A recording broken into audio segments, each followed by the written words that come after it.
Olá, no vídeo anterior falamos sobre a negociação coletiva, a Convenção 154 da Organização Internacional do Trabalho e o artigo 616 da CLT. Neste vídeo nós vamos falar sobre as normas coletivas e a Convenção 98 da Organização Internacional do Trabalho. O Brasil assinou e ratificou a Convenção Internacional número 98 da Organização Internacional do Trabalho, vigente no Brasil desde 18 de novembro de 1953.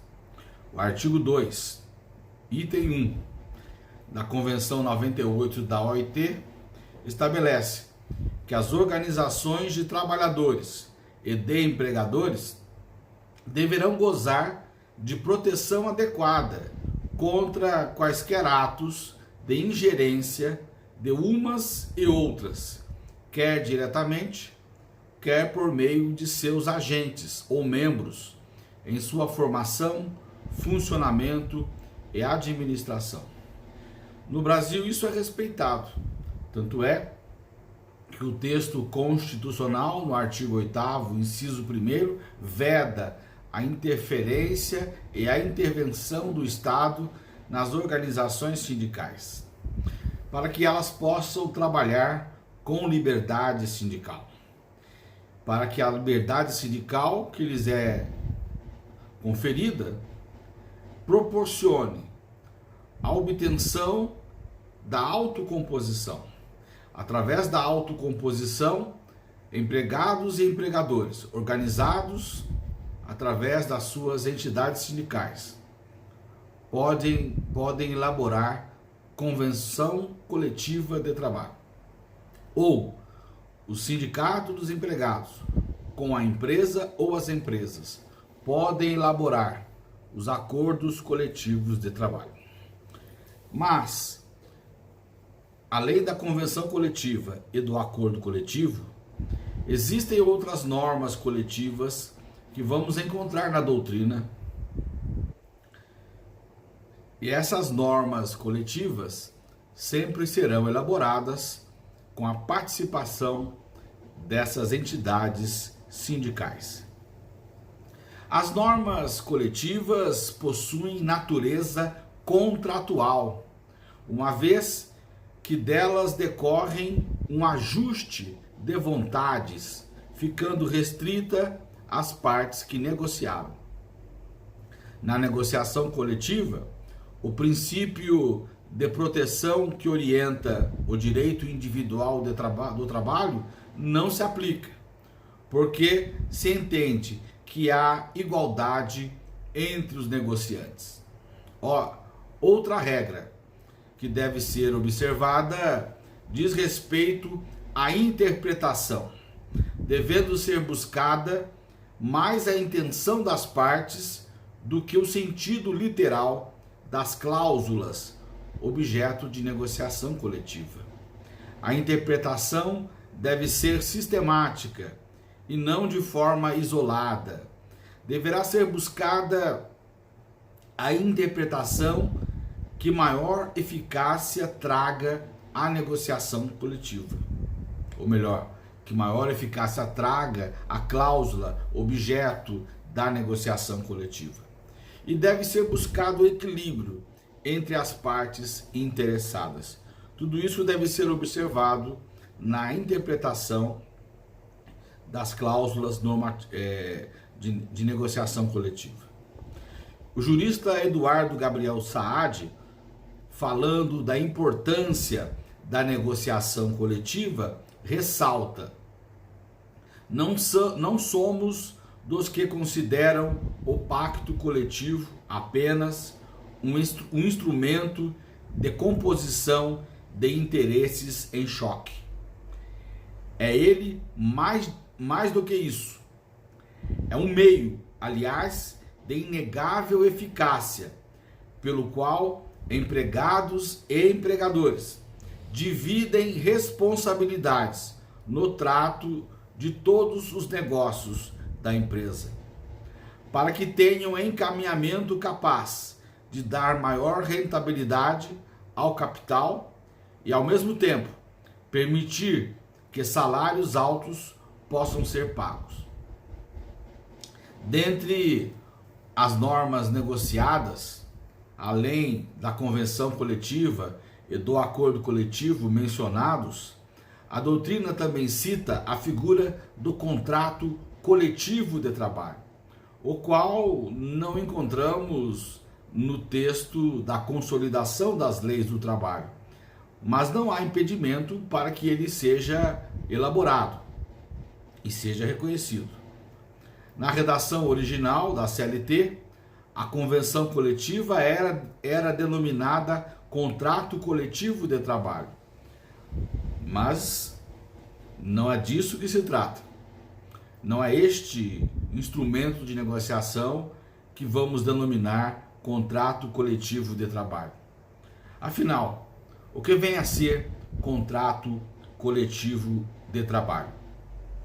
O jurista José Augusto Rodrigues Pinto apresenta a seguinte definição do contrato coletivo de trabalho, que é ou será o contrato coletivo no Brasil: um instrumento de negociação e contratação intersetorial e nacional para determinar os princípios mais amplos que deverão reger as relações coletivas entre categorias, através de suas associações sindicais, ou entre categoria profissional, através de sua organização sindical representativa, e empresas ou empresas.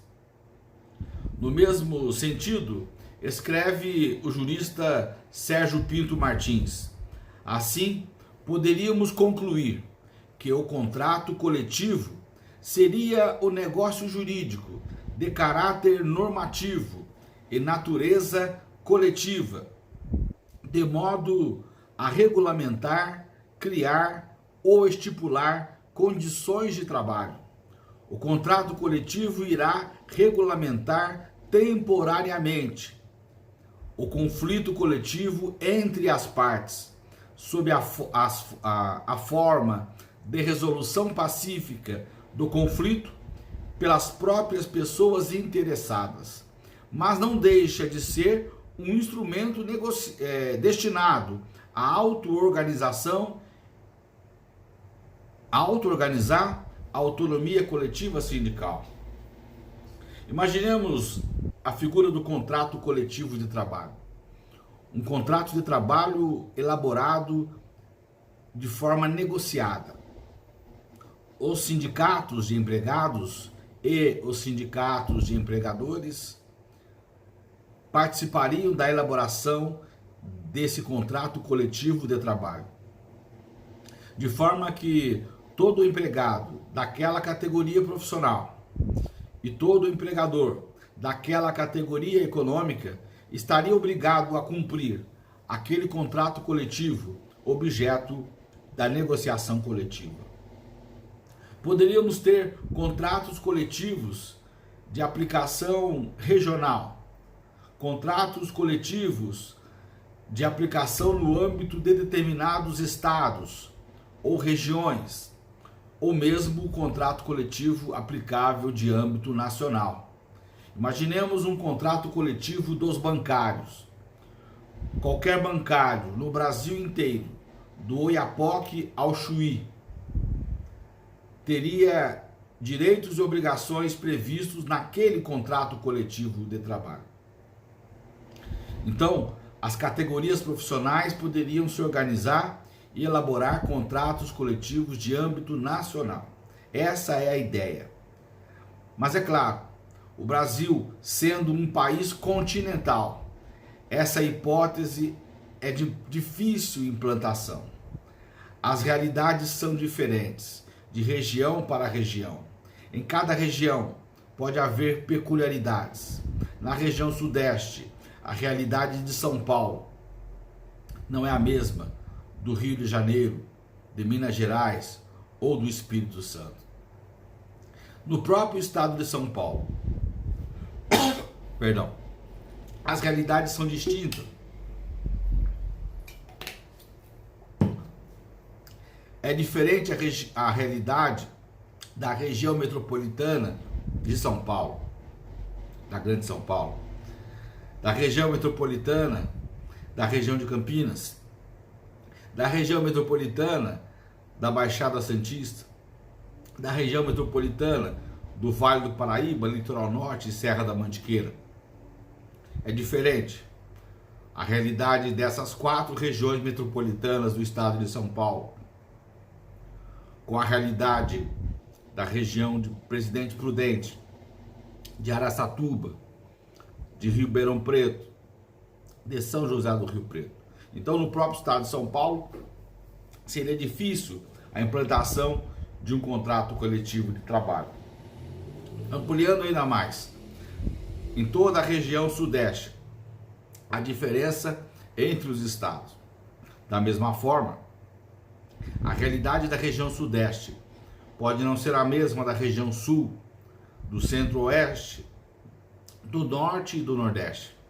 Ou seja, em um país continental como o Brasil, a ideia de um contrato coletivo nos parece muito distante diante das realidades de cada região e das peculiaridades que cada uma delas possui.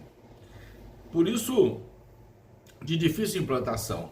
Mas nós temos no Brasil 2 instrumentos de negociação coletiva, 2 normas coletivas importantíssimas no artigo 611 da CLT e no seu parágrafo 1º, que são, respectivamente, a convenção coletiva e o acordo coletivo. A convenção coletiva está prevista no artigo 611, caput, da consolidação das leis do trabalho, o qual dispõe: convenção coletiva de trabalho é o acordo de caráter normativo, pelo qual 2 ou mais sindicatos representativos de categorias econômicas e profissionais estipulam condições de trabalho aplicáveis no âmbito das respectivas representações, as relações individuais de trabalho. O jurista Valentim Carrion ressalta que a convenção coletiva tem a vantagem de descer a minúcias e, melhor que a lei, adaptar-se às circunstâncias específicas das partes do momento e do lugar. Lembrando que a lei, e em especial a lei trabalhista, é uma norma de caráter geral, abstrata e permanente, válida em todo o território nacional. E como falamos das diferenças regionais entre os estados e dentro dos próprios estados, a convenção coletiva permite adequar aquela hipótese não contemplada na lei às realidades do local, das partes e do momento. Para o jurista Sérgio Pinto Martins, a convenção coletiva é um negócio jurídico de caráter normativo entre um ou mais sindicatos de empregados e de empregadores, de modo a definir as condições de trabalho que serão observadas em relação a todos os trabalhadores dessas empresas. Tem, portanto, efeito erga omnes. E o jurista Amador Paz de Almeida apresenta 5 traços fundamentais da Convenção Coletiva de Trabalho. A. É bilateral, porque decorre da livre negociação de 2 sindicatos de empregados e empregadores, do que resulta consensualidade. B.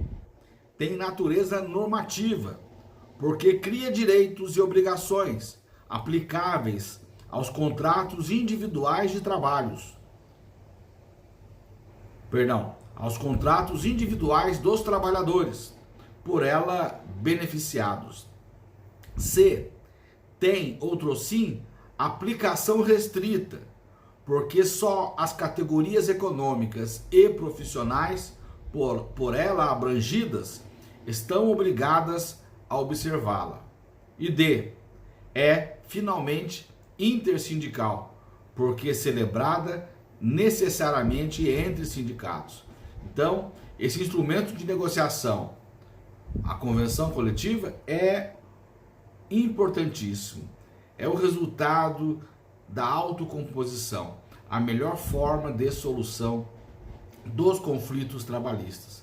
Então nós vamos ter na convenção coletiva a presença de um sindicato dos empregados e um sindicato dos empregadores, ou mais, 2 ou mais sindicatos de empregados e sindicatos de empregadores. Quanto maior o número de sindicatos que negociarem, maior a incidência da convenção coletiva nos contratos individuais de trabalho. Lembrando, cada sindicato tem a sua base territorial. Quanto maior o número de sindicatos, maior a base territorial. E, portanto, maior o número de trabalhadores beneficiados pela negociação coletiva. E, consequentemente, o maior o número de empresas que deverão também observar o instrumento de negociação. Além da convenção coletiva, a consolidação das leis do trabalho fala do acordo coletivo, lá no parágrafo 1º do artigo 611, com a seguinte redação: 611, parágrafo 1º. É facultado aos sindicatos representativos de categorias profissionais celebrar acordos coletivos com uma ou mais empresas da correspondente categoria econômica que estipulem condições de trabalho aplicáveis no âmbito da empresa ou das empresas acordantes às respectivas relações de trabalho. Tanto o acordo coletivo quanto a convenção coletiva podem estipular as condições de trabalho. A única diferença é que, no acordo coletivo, teremos presença apenas do sindicato da categoria profissional, o sindicato dos empregados, e este sindicato dos empregados vai negociar diretamente com uma empresa ou várias empresas, mas sem a presença do sindicato da categoria econômica, sem a presença do sindicato do empregador. Porque se a negociação se der entre sindicatos de empregado e sindicatos de empregador, estaremos diante de uma convenção coletiva. 611 caput. No acordo coletivo, a única participação é do sindicato dos empregados. Não há participação do sindicato dos empregadores. Sérgio Pinto Martins, a respeito, diz: o ponto comum da convenção coletiva e do acordo coletivo é que neles são estipuladas condições de trabalho que serão aplicadas aos contratos individuais dos trabalhadores, tendo, portanto, efeito normativo. A diferença entre as figuras em comentário parte dos sujeitos envolvidos, consistindo em que o acordo coletivo é feito entre uma ou mais empresas e o sindicato da categoria profissional, sendo que, na convenção coletiva, o pacto é realizado entre o sindicato da categoria profissional de um lado e o sindicato da categoria econômica de outro. Mas, repito, tanto no acordo coletivo quanto na convenção coletiva, ambos podem dispor sobre as condições de trabalho e tem caráter normativo. Aquilo que foi objeto de negociação coletiva será obrigatório para todos durante o período de vigência do instrumento de negociação coletiva, que nós veremos mais tarde em outro vídeo. No próximo vídeo falaremos sobre a legitimidade para negociar. Quem pode negociar? A quem o legislador faculta esse poder de negociação coletiva? É o sindicato? É a federação? É a confederação? Podem os empregados negociar diretamente, sem a presença do sindicato? Tudo isso veremos no próximo vídeo. Até lá!